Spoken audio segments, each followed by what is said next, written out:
सब सुन रहल छी दरभंगा रिकॉर्डिंग स्टूडियो से दरभंगा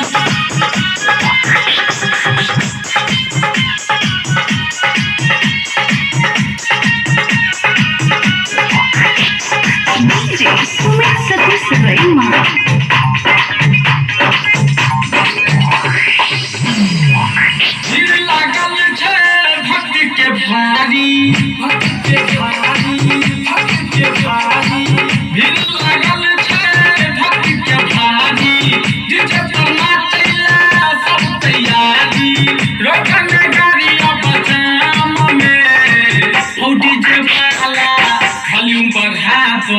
कमर हिलाबाय भसान में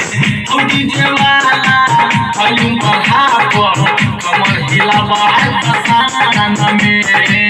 दिल लागल छै भक्त के भारी डीजे बना चला सब तैयारी दिल लागल छै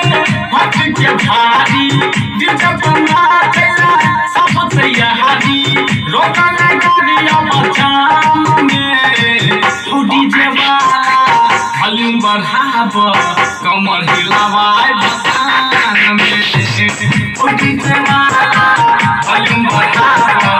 कमर हिलाबाय भसान में ओ डीजे वाला वॉल्यूम बढ़ाब कमर हिलाबाय भसान में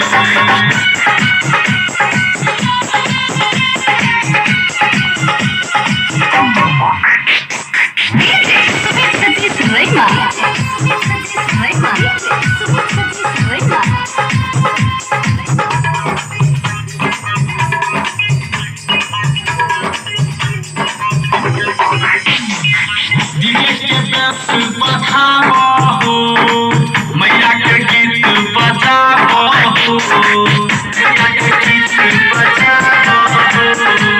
जुटल छै पूरा गाँव के लोग सब जैसी ने देरी लगाबो जैसी ने देरी लगाबो संगे बलात छै दुर्गा पूजा संगे बलात छै दुर्गा पूजा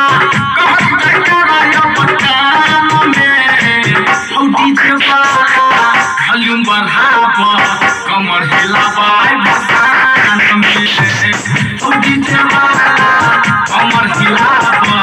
डीजे बजाबाय भसान में ओ डीजे वाला वॉल्यूम बढ़ाब कमर हिलाबाय भसान में कमर हिलाबाय भसान में DJ Sumit Satish Rehman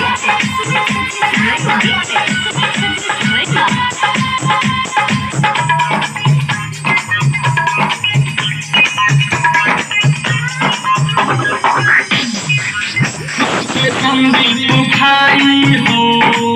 मैया के छै आई विदाई हो मैया के छै आई विदाई हो बीजा दरभंगिया के गाना बजाओ खुशी से करबै विदाई हो खुशी से करबै विदाई बड़ पावर छै मसेरा वाली में बड़ पावर छै मसेरा वाली में कहे छै सब तो संतान में ओ डीजे वाला वॉल्यूम बढ़ाब कमर हिलाबाय भसान में ओ डीजे वाला वॉल्यूम बढ़ाब कमर हिलाबाय भसान में ओ डीजे वाला वॉल्यूम बढ़ाब कमर हिलाबाय भसान में रिकॉर्डिंग बाय